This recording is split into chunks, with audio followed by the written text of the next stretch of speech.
see the way they hate. And I know better than to listen to the people who are calling us slaves. I can feel the sunlight shining in. Well, good morning and welcome to episode 868 of the Lots Project Morning Show, where the coffee's strong, the opinions are stronger, and everything is always filter free. I'm Brian, your host, and it's December 22nd, 2025. This morning, I'm enjoying a fresh cup of light Guatemalan from foodforestfarms.com because life's too short for bad coffee. At Food Forest Farms, your beans are roasted by real human hands using a clean stream air roaster. More than just a customer, your family. Get 10% off with code LOTS10. That's LOTS10. And shipping is always free. While you're there, check out the C4 Club for even more awesome perks. Talk about C4 Club again in just a little bit. Today, we've got another packed show, updates on the new road and the cabin progress that we made over the last 3 days. Kori had a 3-day weekend, and we banged out a bunch. I'll tell you about that. A local activity Kori noticed that I might be missing out on. She told me, I started to notice, and now I think I want to participate, but I don't have all the proper equipment to do so. Thoughts on the executive order to reschedule marijuana, and of course, whatever random topics come up along the way. So grab your coffee, smash that like button, and let's get started. Good morning. Good morning. How we doing? Good morning, Rewilder Life. And you are absolutely correct. The days are getting longer now. Solstice was yesterday, shortest day of the year. If you are in the Northern Hemisphere, if you're listening from the Southern Hemisphere, I think that's the longest day of the year. Anyway, winter solstice, December 21st, and that's the shortest day. So technically today, winter, the days start getting longer, and I'm happy about that. So it was, we've survived the shortness, the short days, the dark days of winter, and you can look forward to everything being a little more light from here going on. So good. Light Guatemalan today in the cup. Fantastic blend from Food Forest Farms. The C4 Club sale is still going on till the first of the year. C4, if you pay for a year membership, £2 a month for the year. We're coming in at $480. That's $60 off the regular price of the regular discounted yearly price. So you can pay month to month, or you can pay by the year, and there's a discount. But right now on sale, an extra $60 off for the year.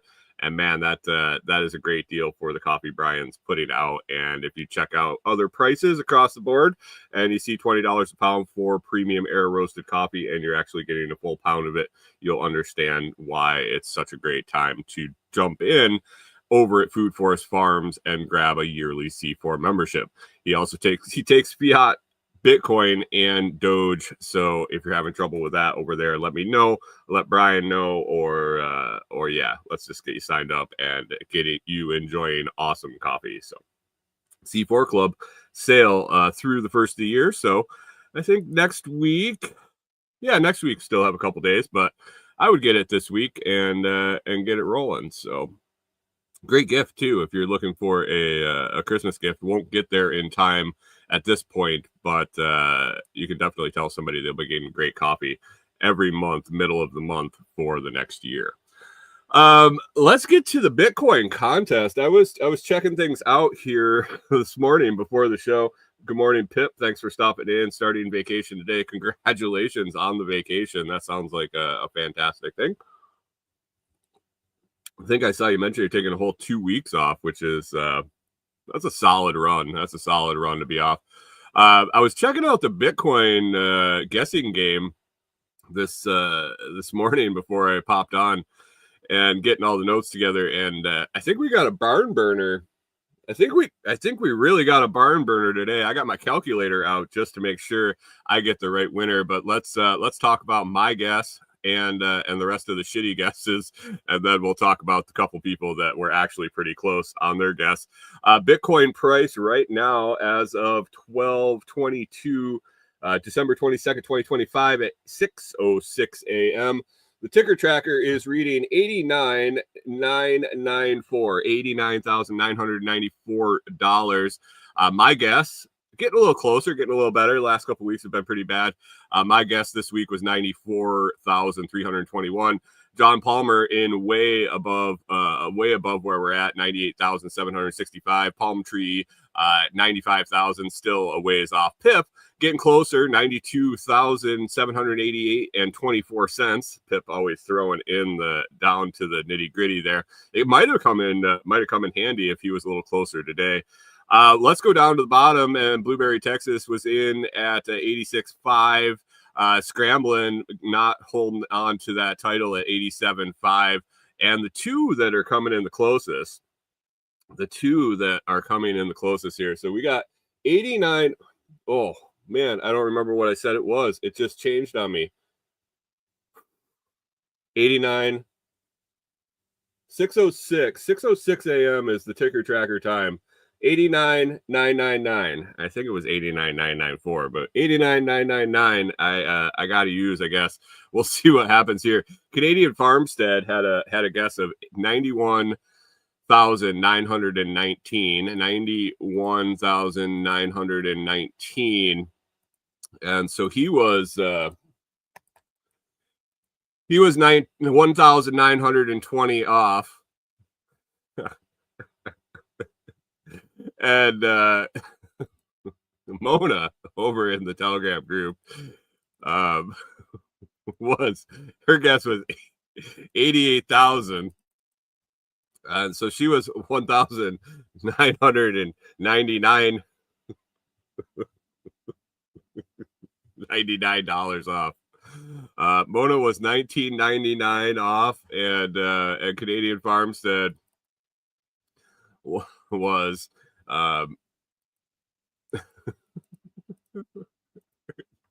19.20 off. Oh my God, that was close. $1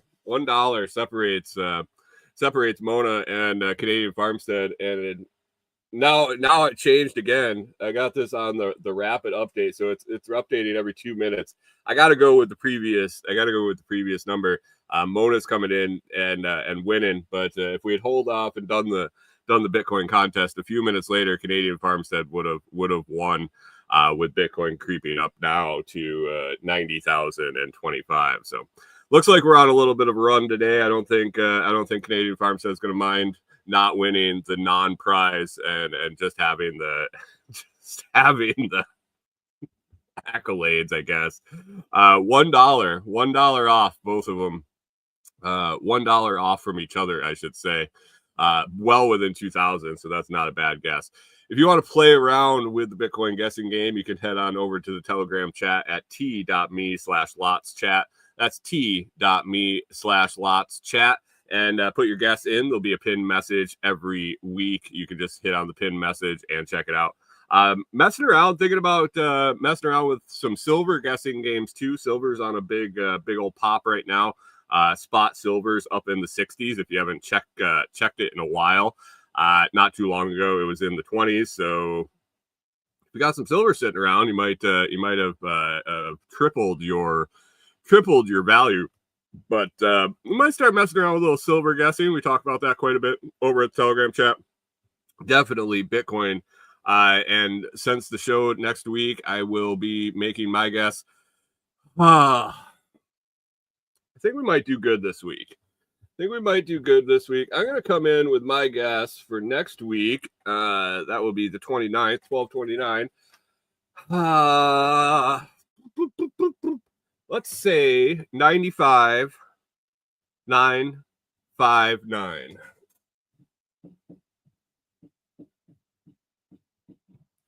$95,959 is going to be my guess next week. If you want to make your guess after the show, head on over to the Telegram group t.me/lotschat and submit your guess. Just reply to the pinned message about the Bitcoin guessing game.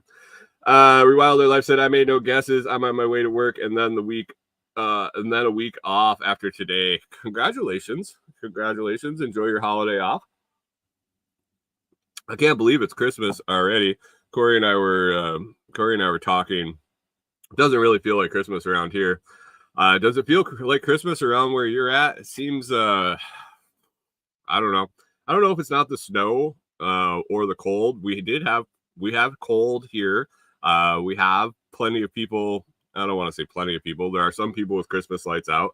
It's not like it's not holiday time. The main street has their holiday decorations up and lights, and the Savannah where we go to get groceries and stuff is all lit up. They have Christmas on Main. They have a ton of Christmas lights and all sorts of decorations. So it's not that it's doesn't seem the visual clues are there. The audio clues are there. We're hearing Christmas tunes on the radio and things like that.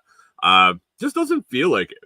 And I don't know. I don't know if it's a general thing all around the country or if it's just around here, just because there's no snow on the ground. I'm not sure. I remember the first year we left Minnesota and we were traveling, we headed down to Texas, and we went and got some afternoon, early dinner, late lunch, walked into a restaurant, and I think it was a couple days before Christmas, maybe Christmas Eve even. I don't think it was Christmas Eve. It was close. But we saw the Christmas tree in there. We're like, holy shit, it's Christmas. But it was like 60, 70 degrees. And it was just gorgeous down in Texas. And that was when I realized I hated winter even more than I did when I was actually participating in it. But looks like forecast for the later this week for us on Christmas, we're going to be popping into the 70s and overnights in the 50s. So I like that. We had our little cold snap there where we had to bundle up for a few days, and then it's popping them back up again. And then I don't know. We'll see how the rest of the winter goes. But got the fire rolling this morning. It was 30, low 30s outside. Thought we'd fire it up, but it doesn't seem like for another week or so we're gonna have any freezing temperatures overnight, which is fantastic. Good morning, Hunter. Thanks for stopping in over on Twitch, and says, ugh, 17-foot ceilings are bullshit.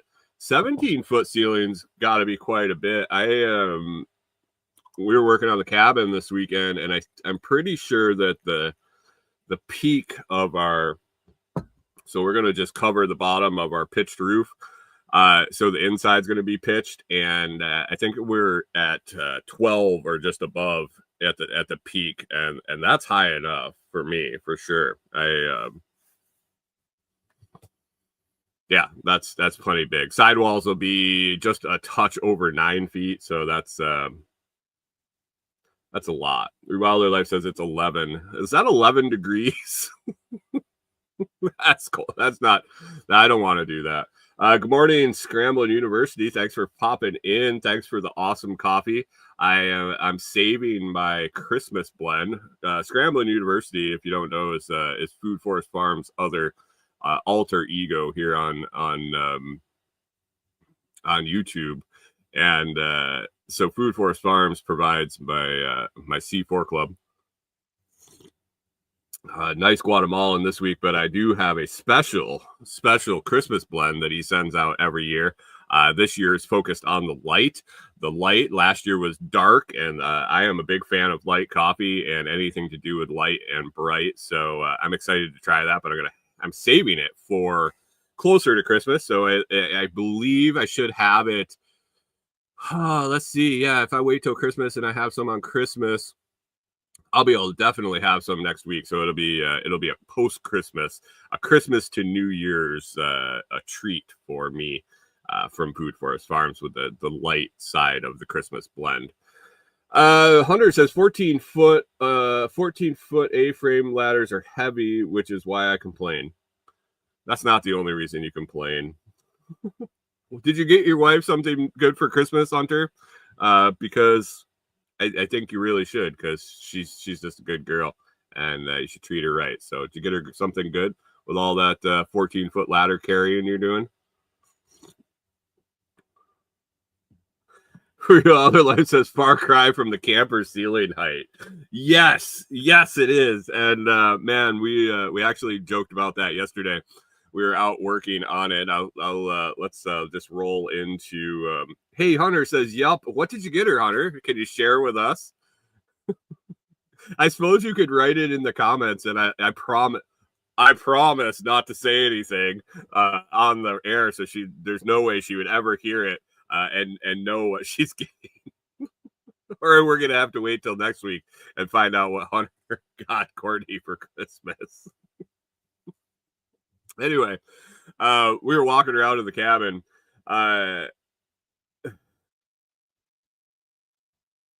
Scranton University says I got the wife a 16-head massager. I got her a muscle massager. This is it. What was it? The Hitachi? I don't know what the name of that thing was. A personal massager.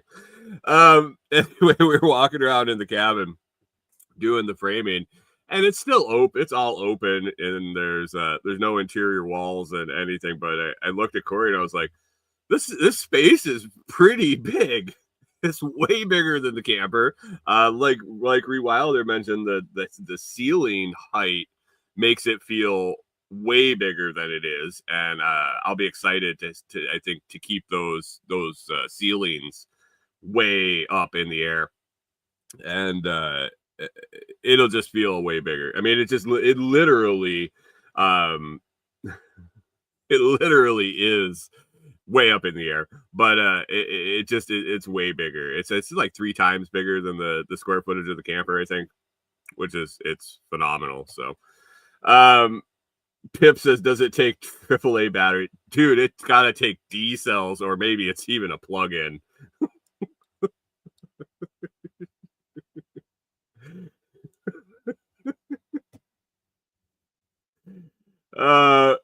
Hunter says she told me I got her a fancy coffee maker she's been wanting.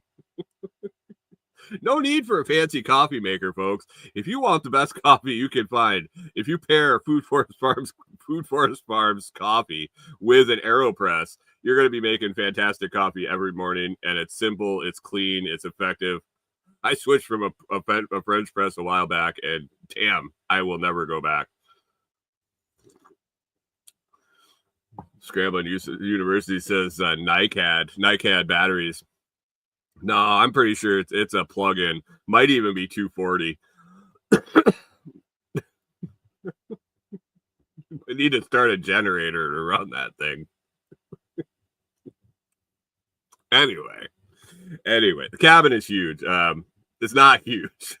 It's not huge by normal people standards, but when you've been in a camper for the last several years, and you get to move into an open space, that's going to be nice. So, little updates. Monday. So last Monday morning would have been the last show. We had gotten part of the rock in for the road reconstruction. Who Elder Life says, plus you can use the height for storage, so maybe 4 times bigger. Yeah, there's a lot of options, and we've talked about them in the group a little, in the Telegram group a little bit. Like above the ceiling or above the porch and a bunch of other places. And we're not really sure what we're doing with those. I got to tell you guys at some point about Kori's closet situation here in the camper, and what she's going to be doing in the cabin. And I think I'm going to be doing the same thing. I've talked about it before, but it has to do with keeping all your stuff in like duffel bags. Specific one she likes from SOE, but yeah, she hit the nail on the head with how she does it, and so I'm excited to transition to that when we move into the cabin. And basically you hang all your clothes on the wall in bags, and then there's bags inside the bags for other stuff, and it worked really well. And it's really easy to grab and go. It's easy to pack to go out of town, or she figured it out in the camper for sure, and she likes it enough that she's going to continue to do that when we move into a bigger space. And I think I'm going to go to that too. But last Monday we had gotten part of the rock. We were supposed to get the rest of the rock for the road, and then a couple loads left over for our driveway. We're still pending. We had gotten our driveway put in, and the rock that was available when he did it didn't quite make it to the top. So we had some issues with washout, with some heavy rains, just because the rock that he had available when he made it didn't reach the top of the hill. So anytime it rained, the water had a good runway to get started, to get down to start going down the driveway, and it just caused ruts. So we were excited to be able to get the rock to get to the top of the driveway, and then we're going to have some other work. We're going to have a turnaround and a parking pad and all sorts of stuff put in, but he didn't have the right equipment to finish that this time. But we did get our rock on Monday up to the top of the driveway, and then a second load just dumped at the top of the driveway. It is there. It'll sit there for a while now, I think. It's kind of in the way, but it's where it needed to go.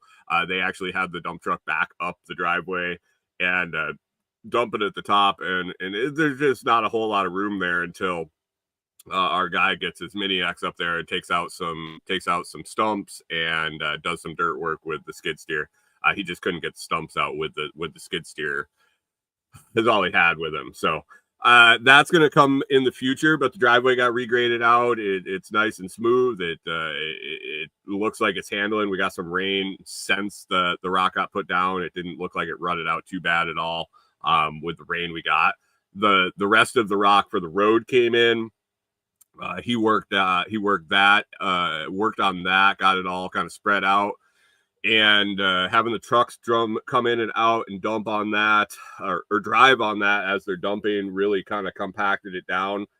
Kori and I have been in and out of there at least a half a dozen times since it got put down, and it's working great. The sections that are done are really nice. I guess we're still kind of smoothing them out, so they're a little bumpy. But we're compacting them in. We're not, I'm really, it seems like the only one in and out of there right now. So I'm trying to alter my paths in and out, so I'm not causing ruts and really kind of compacting the things in. But with the dump trucks going in there full and, going all the way the length of the road, turning around and then coming back and dumping, they've driven in there both loaded down and unloaded and really done some compaction. So I think it's going to hold up really nice. It's we've had access and we've had rain. It's been slippery, so mission accomplished so far. So we got a little more consistent access. Probably another. I think we were talking about it while he was out there, while we were waiting for another load of rock on Monday, and I think we're about 10 dump truck loads from the whole road being resurfaced and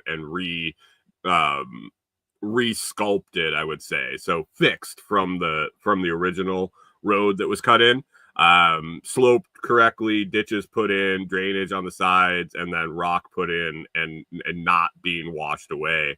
We think we're about 10 to 12 more loads away.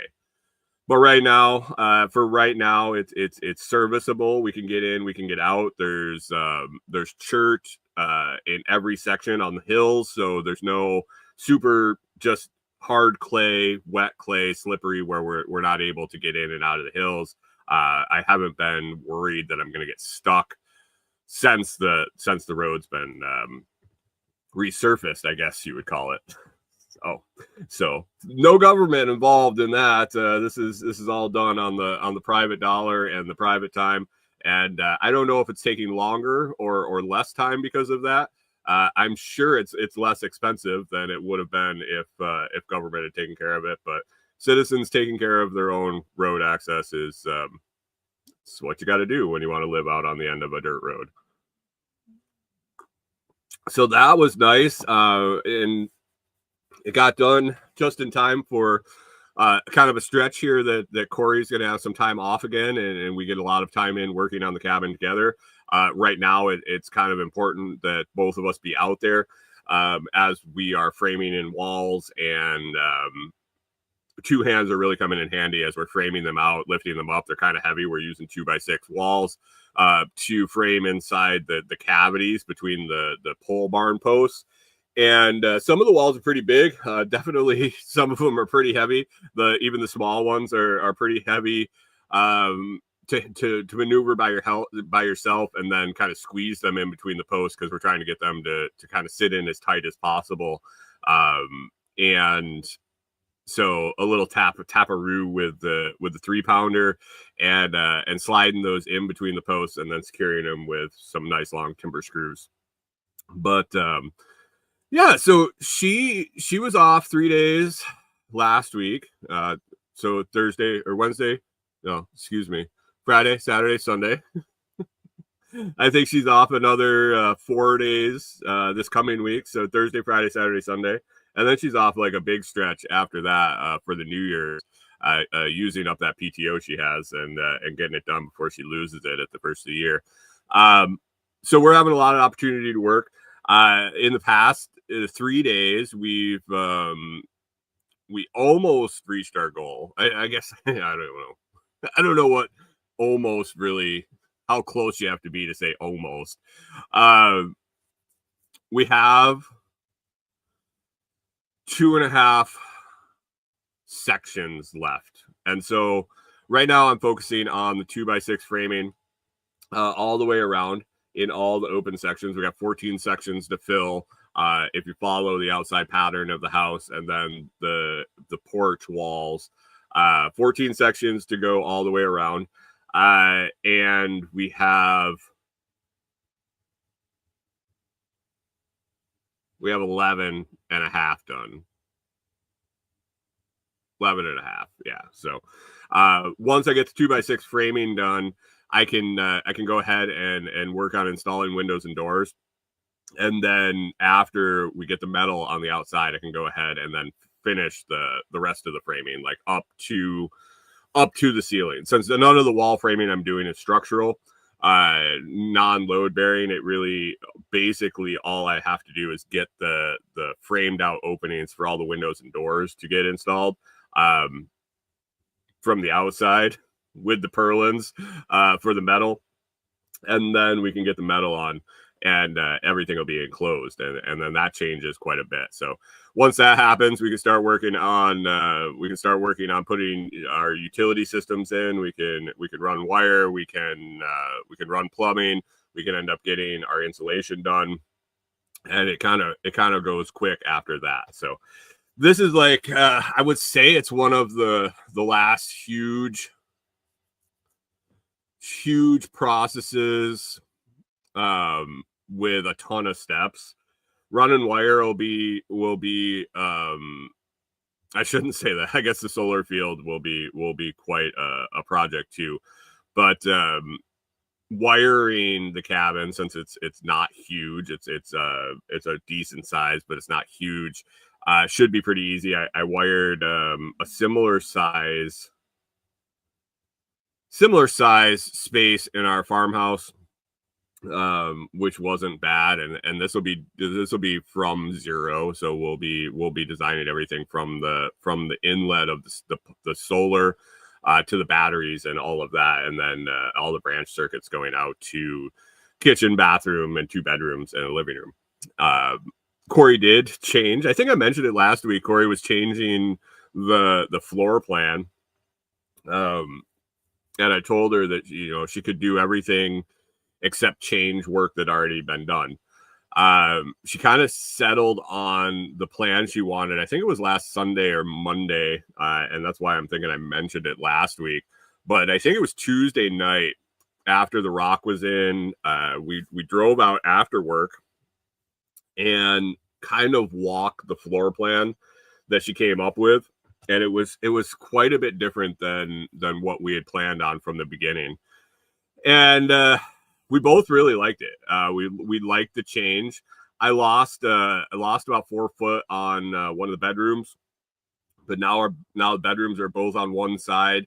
Our bathroom got bigger, and it also opened up a huge space for the kitchen and the living room, kind of as one big open room.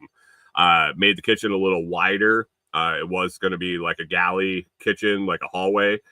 This made it another 4 foot wider, so a lot more room to move around. We're going to probably end up with like a breakfast bar and a table, and then a nice big living space for the living room that's all open in the center of the cabin. So it changed significantly. It's weird to say that it can change significantly in a space that small, but definitely changed significantly, and I think we'll like it.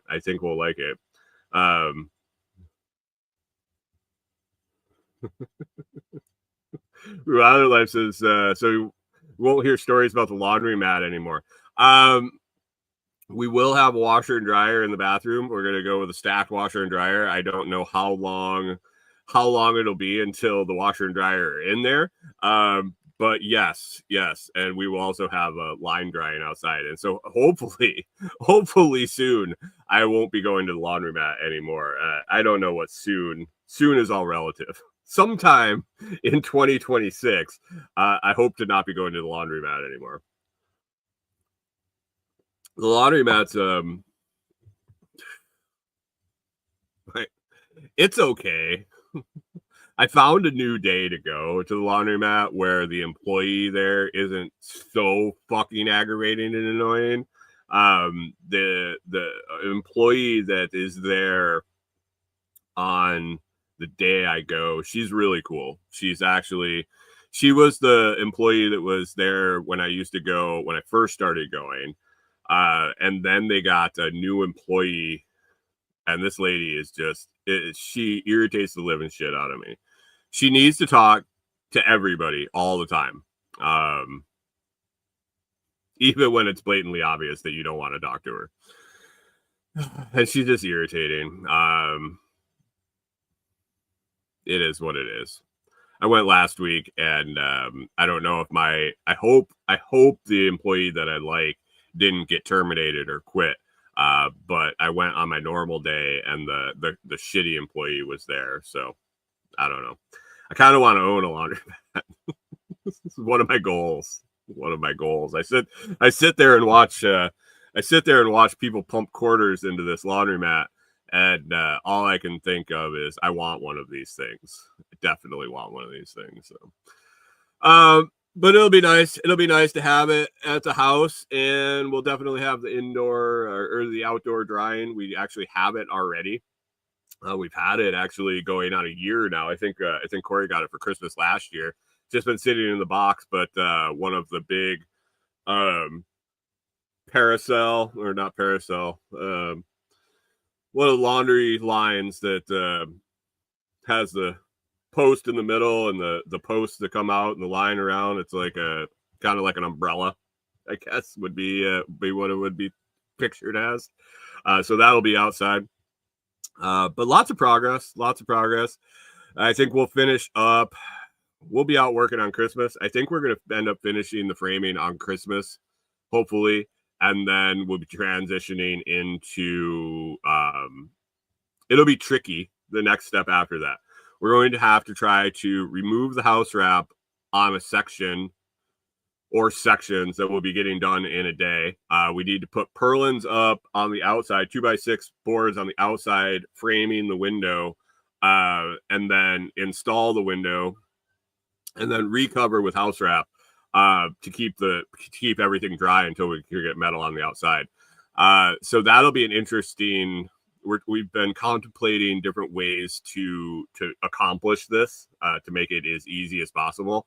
And I don't know if we've come up with an easy method yet, but it'll be another adventure with the two of us. But we'll have a lot more framing to be able to nail the house wrap to. So it should go way smoother and way easier than it did the first time. It's just having to take it down and re-put it up. It'll be interesting. So looking forward to that. It just means more progress is happening and one step closer to being out there. So exciting. It was a good week. I think our progress this week was probably more than we've had in quite a while, and that always helps with Kori having an extra day off, and so with the next few weeks with her having a lot of time off, should be making quite a bit of progress. Did kind of check out the sun the last couple days while we were out there right around the solstice, and solar field looks like when I get the trees removed that I have planned to have removed, Looks like we'll be in full sun even on the solstice. The shortest day, the whole path seemed to be will be clear in the sun. So that made me feel good about picking the location of where we're going to put our solar panels. So that's pretty much the update on the on everything out at the cabin. Looks like next on the list is just wanted to mention the Blockstream JadePlus. That 21% sale is still on for another week or so. 21% off on the site. Plus, if you use code The Lots Project, you get another 10% off on top of that. Great time to buy hardware wallet to get somebody started in Bitcoin, to maybe start a wallet or two for your nieces, nephews, kids, grandkids, or anybody that you think should start in Bitcoin but isn't quite ready to start themselves. Or if you have Bitcoiner in your life, they'll never. I don't think anybody would ever, if you have Bitcoin, if you're in Bitcoin at all, even if you have a hardware wallet, even if you have everything locked down, I don't think anybody would be upset to have another hardware wallet. I can't. I think you could find it very useful to have one, especially that wasn't purchased by you, that was given as a gift, that could really come in handy for some extra storage, let's say. So if you got a Bitcoiner in your life, if you got somebody that's you're looking to onboard somebody, you might not be into Bitcoin yourself, and you're looking for a gift for somebody, this is one thing that I think any Bitcoiner would take, even if they have a hardware wallet already. Blockstream Jade or JadePlus. You can find the link in the video description, the audio description, or head over to store.blockstream.com and be sure to put in code The Lots Project for an extra 10% off at the end. So check those out. I appreciate everybody that picks those up, helps support the show, and stacks a little bit of Bitcoin for me every time I get a sale. So appreciate that. The next topic on my list. So Kori's been she's been telling me about this for a little while now. I said that I've noticed it a little bit. Didn't notice it as much as her. Kori's kind of like the neighborhood watcher. She's a spyer for sure. She keeps an eye out the window. It's a little bit less since she moved her office location to the back room here in the camper, because the window's higher. When she was out in the living room and she had a full, I would say, like, picture window in front of her, she knew everything about everything going on in the neighborhood. If you recall, after we got to Tennessee, the story of the armadillo, the tiny armored one that got hit in front of the camper, and she watched it daily get consumed by the turkey vultures and the maggots and everything, and she sat and watched it and basically documented it for everybody. She's moved to the back. She can still see a little bit. She still kind of keeps an eye on the neighborhood.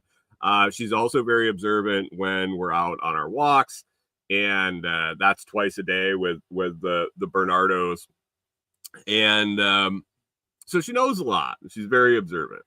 I don't mind it. Like, when we're at the farm and when we move out to the cabin, I don't need to really pay attention to much locally, because all I have to do is ask Kori, and she will know.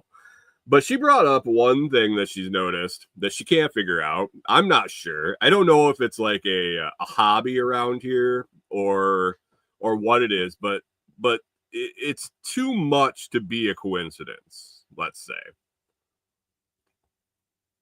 So we have, where we're parked, we're kind of in a little cluster of houses. I don't want to call it a neighborhood. It's basically a street where you got the municipal transfer station for the dump, basically where people drop off their garbage. You got like 2 houses on one side, and then a huge open spot, probably 2 lots, maybe 3 lots, and then another house, 2 or 3 wooded lots, and then another house, and then the whole rest of that side of the road is basically undeveloped and probably can't be developed. It's a big slope. There's some weird shit going on. And then about halfway down the rest of the road, there's a gravel pit. On the other side, the side that we're on, basically there's a storage facility on the corner. And then the property where us and our other camper neighbor are located on this lot. And then you got one house, and then a trailer, and then another trailer, and then a big house, and another trailer, and then nothing for quite a while. So we have this like little cluster of houses on this one street. So the 3 of the neighbors, I shouldn't say the 3 neighbors. So 3 of the neighbors have been, we noticed, I don't even know how to talk about this. We noticed that they all kind of drive around with appliances in their trucks. They all got little pickup trucks or trailers, and they will drive around with a washer in the bed of their truck, a dryer in the bed of their truck, and it'll drive around with them for a couple days, and then it'll get unloaded and either sit in the yard or sit on the porch. At first, I thought people were just getting new appliances. Like, I thought these people were getting new washer, dryer, whatever. I'm not sure anymore. I see the appliances. They don't seem to change.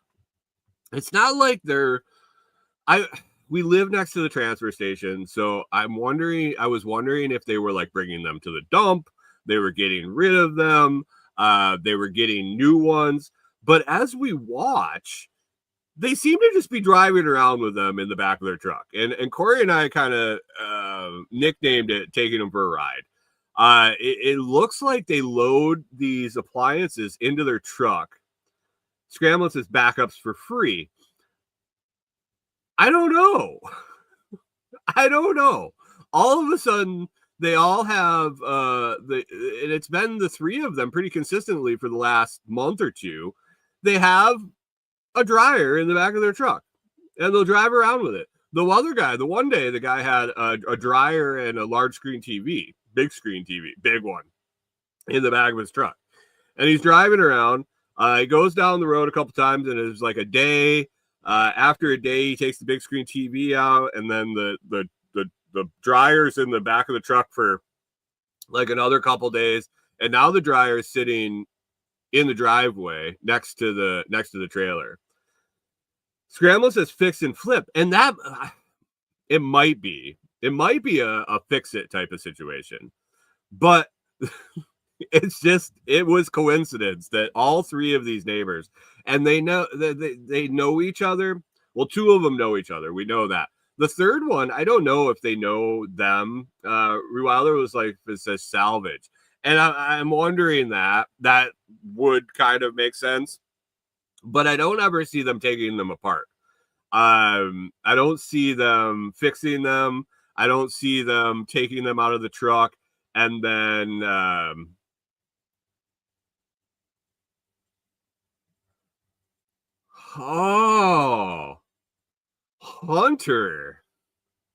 Hunter says one of the scrappers around here have a washing machine. He uses it as storage because the drum's taken out of the inside. That might be it. It might be they might be fixing them. I don't ever see them taking them apart. But 2 of the neighbors know each other. I don't think they're like best friends. I don't see them hanging out all the time. But I know when they have get-togethers at the other one is there, kind of shows up. But the third guy, they're like the 4th tenant we've had, not our tenant, but the 4th occupant of the trailer that we walk by. you guys remember Trailer Dog that had all the mange, and the lady used to beat the shit out of it. She wouldn't put it on a leash or a lead, but then when it would try to run away, she'd beat the living shit out of it. Yeah, that trailer has had, I think this is the 4th different group of people living in it since we've moved in, but they're all just kind of randomly taking their appliances for rides in the vehicles, and they sit in the vehicles for an undetermined amount of time. Sometimes it's days, sometimes it's weeks, and then they just end up on their porch or in their driveway, it seems. So I don't know what's going on. Kori's trying to figure it out. It is what it is. You can drive your washer around. I got to take the topper off the truck if I want to drive a washer around. So I don't know how much I'll be participating until we can get some more inside storage up at the cabin, so you can get the shit out of the back of the truck. But yeah, take your appliances, make sure you get them out, get them rolling around the neighborhood, and then back in your house to wash and dry. So I think Hunter might have. Hunter might be on it. Rewilder Life and Scrambling. I think any of them are possibilities, but I'm not going to find out. I'm not going to ask them why they're driving around with their washer and dryers in their vehicles. So it'll be a mystery for the rest of my life. Let's see here. Thoughts on the executive order to reschedule marijuana? So Trump signed it. Signed an executive order to speed up, to fast track the rescheduling of marijuana from a Schedule 1 drug like heroin or cocaine. Actually, cocaine I don't think cocaine's a Schedule 1. I think cocaine has medical purposes. Schedule 1 is the bad stuff. No medical relevance at all. And he's transferring it to a Schedule 3, rescheduling it to a Schedule 3, which basically doesn't decriminalize it, doesn't legalize it on a federal level. Basically says there's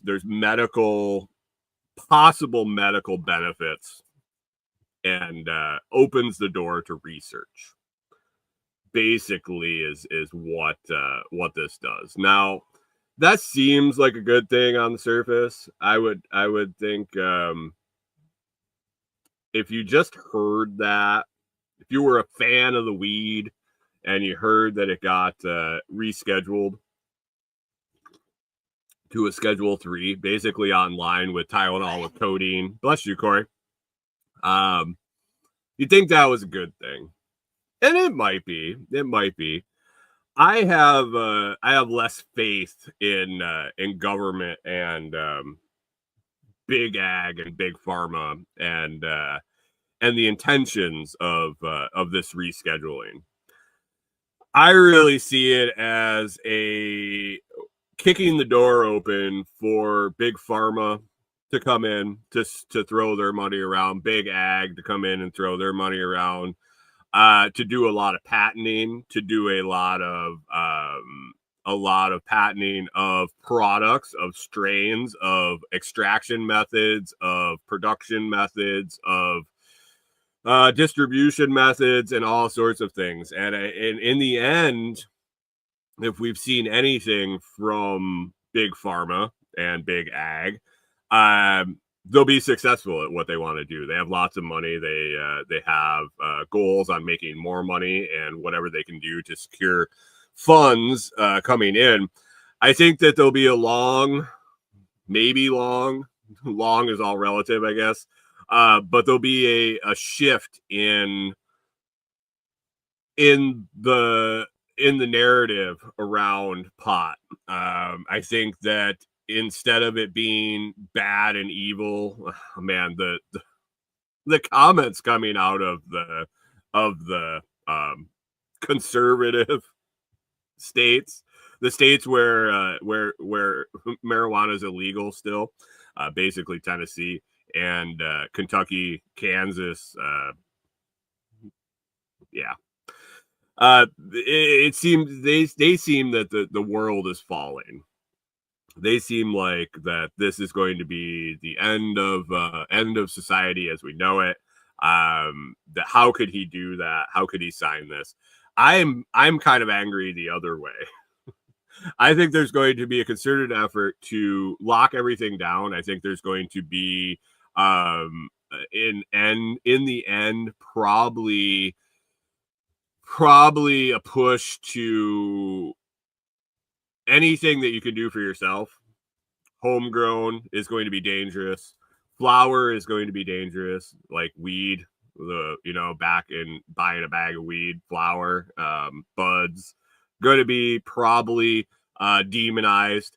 That the only safe way to consume cannabis is through our patented oils or our patented pills or lab grown, lab processed. This is going to be the next round of big pharma income is going to be controlled pot. And once they do their testing and they, because testing is never jaded. The results of the test never favor the person paying for the testing. I think there's going to be a demonization of homegrown. There's going to be a demonization of smoking flower. There's going to be. I don't think this was good for freedom. I don't think rescheduling pot was a win for the freedom community. Rewilder Life says, so you're saying it's another money grab? Yeah. I really wish I had more faith in government, but yes, I do believe that it is a definite money grab. I do believe it is an end around to take on the legalized states. I think that there'll be a lot of propaganda and a lot of shifting in attitudes towards that this is a prescription only type of thing, and we'll see how it goes. I hope I'm wrong. For the fact that everybody should be able to do what they want. They're not hurting anybody, and I think that weed is a lot less harmful than alcohol, which the irony of all the states that seem to be dead set against weed are really in with the alcohol lobby.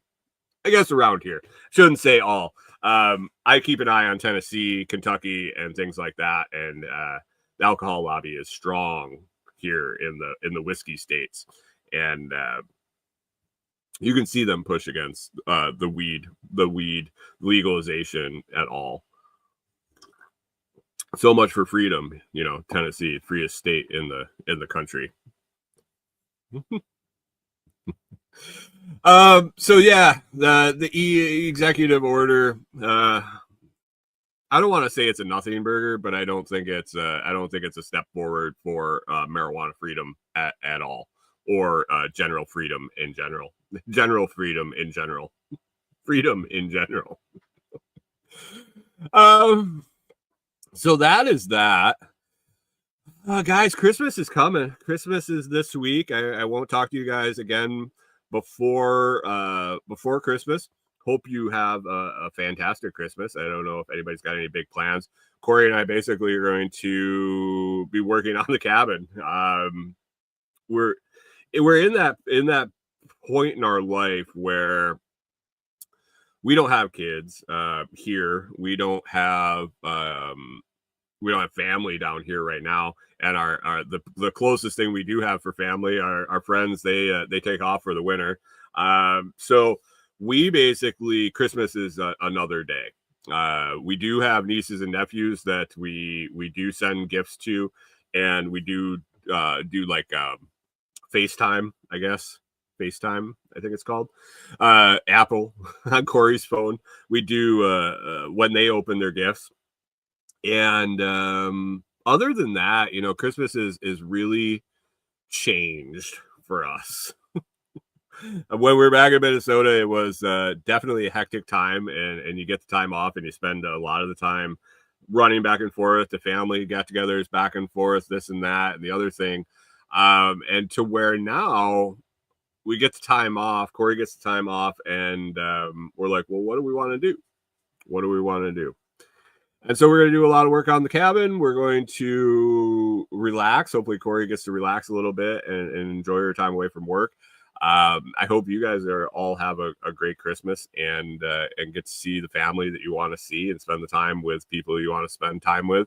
If you don't have any of that, I don't know. Go to a movie. Go to a movie. I remember when I was in college, I went to a college that had a lot of Jewish folk that went to school with me, friends with quite a few of them, and they always said they would go to movies on Christmas. Obviously, they're celebrating Hanukkah, so they're not celebrating Christmas. They just said they'd go to movies. That was the one thing that was open. And if you remember back, I think it was like the 80s and 90s, they used to have big movie premieres on Christmas, if I recall right. I think they started doing it with some of the Marvel movies. I think coming on Christmas 2020, 1995 or whatever. I kind of remember them launching movies, premiering movies on Christmas. So I don't know. Was that one of your family traditions, going to the movies on Christmas? Not for us. We would go in December. Family, when I was growing up, we'd go to the mall, do all our Christmas shopping as a family, and then catch a movie. That was a family tradition every year for us. And I don't know. I remember seeing all these movies. Kori and I will watch the typical Christmas movies, National Lampoon's Christmas Vacation, Home Alone, those things. I remember watching those in the theater when they came out. So yeah, I'm old for sure. So anything else? What else do I have on here? I don't know. I don't have anything else on my list, guys. I think I might wrap it up here. We're getting close to an hour. Unless you guys got anything you want me to comment on, you can drop in the comments, or otherwise I'll wrap it up. Man, that was well, now if we had done the Bitcoin contest at the end of the show, or the show was an hour later, that would have changed everything significantly. I think Canadian Farmstead would have been in like Flynn for sure. But anyway, we do it when we do it in the beginning of the show. So Mona came in with the win this week. Congratulations for your first win in the contest that makes nothing. Guys, what do you think? I mentioned silver earlier in the show. Anybody else watching silver? Anybody else a silver stacker? Anybody keep an eye on precious metals? Scrambling asked who won. He tuned in late. It was Mona. It was a barn burner. They were $1 off on their guesses. Canadian Farmstead was 1,920 off, and Mona was 1,919 off. And then I looked back at the price at the after, and it had refreshed, and Canadian Farmstead would have won. But the official announcement of the price at the time, the normal time, I think Mona won by $1. So they can argue over the prize. I'll leave it up to them to figure out who gets the prize in the group. Guys, if you want to participate in the Bitcoin guessing game, head on over to t.me/LotsChat. That's t.me/LotsChat. If you're not using Telegram, I hope you do. I hope you download it and join the group and hang out. We got a great bunch of people over there. We bullshit about all sorts of stuff, silver included. I might have to do a little dive on silver next week. Let me put that on my list of possible show topics here. But anyway, guys, I'm going to wrap it up here, and we were going to get on with our day. I got a bunch of stuff to do. We got cabin work to do this week. I'll definitely circle back on that and a bunch of other things next week. Hope you have an awesome holiday. Hope you have an enjoyable Christmas. Pip, enjoy that vacation. Rewild your life. Enjoy your vacation after you get done today. Everybody enjoy that family. Hope you get everything you want for Christmas. And we will circle back and catch up with you next Monday.